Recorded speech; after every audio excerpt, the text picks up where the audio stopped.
Hello, everyone. My name is Alexey Portnov, and I'm a researcher at the University of Texas Institute for Geophysics.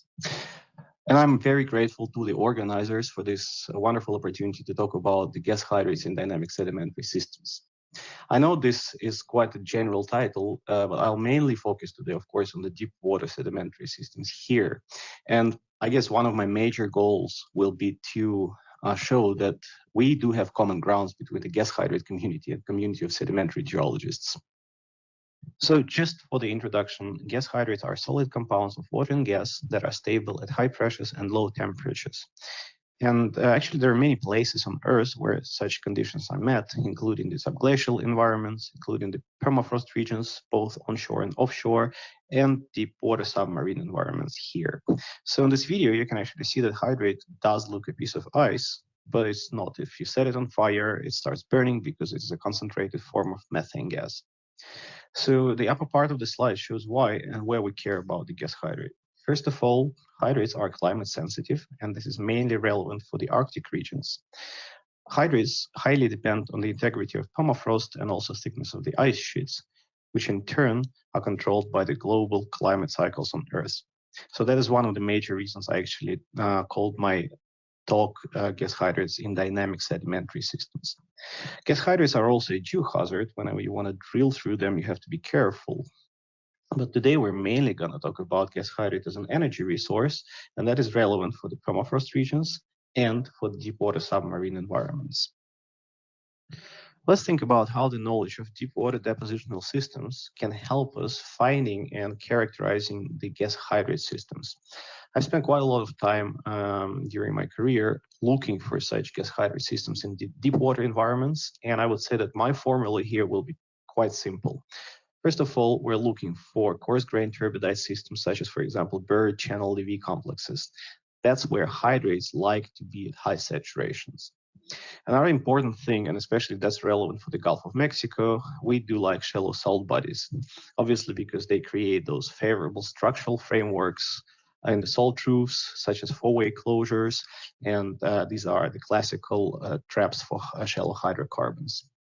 And importantly, we are confined to this gas hydrate stability zone, which is typically about 500 to 1,000 meters below the seafloor. So it makes it easier to look for the gas hydrates. We don't have to have kilometers below the seafloor. And then if we have some methane gas in the sediments, either thermogenic or microbial, with a high likelihood, we can expect gas hydrates at high saturations. So now let me give you an example of such work that we have recently accomplished with the Ohio State University and the Bureau of Ocean Energy Management. And I acknowledge my colleagues here who really helped a lot to run this project. So we chose these 5 project areas in the deep water Gulf of Mexico, and we were looking for new gas hydrate reservoirs in coarse-grained turbidites. We used public, free 3D seismic data, which is green here, and also well log data, which is red dots here. Our first goal was to use 3D seismic data and seismic attribute analysis to map the channel EV complexes and some shallow salt bodies in the regional scale. This map on the left shows the root mean square amplitude attribute, how it highlights the channel EV complexes approximately at the base of the gas hydrate stability zone, where the chances of finding gas hydrate at high saturations are higher.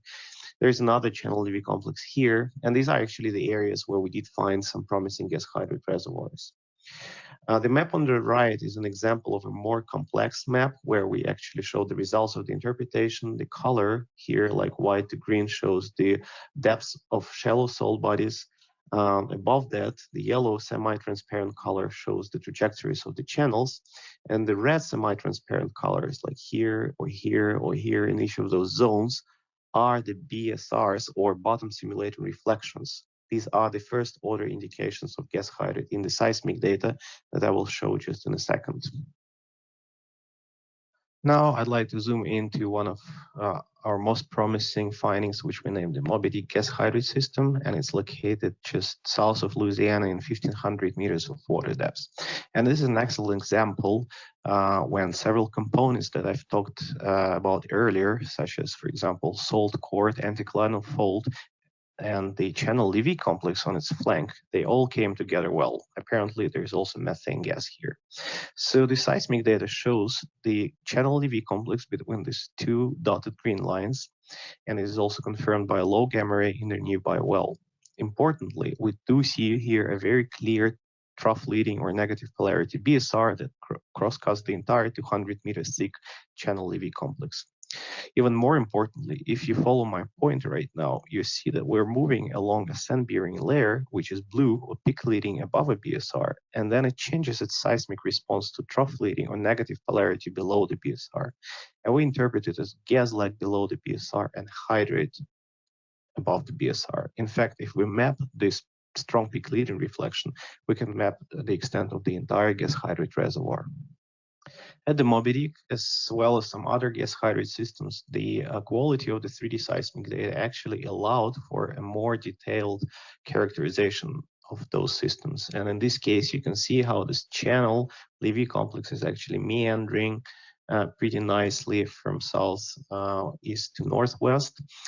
And here in the 3D reconstruction, I'm showing the 3D seismic, which is flattened along the basal horizon.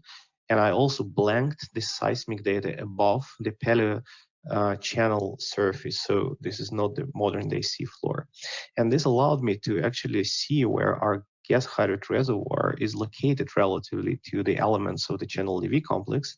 And this probably may help to better understand the lithology of the reservoir.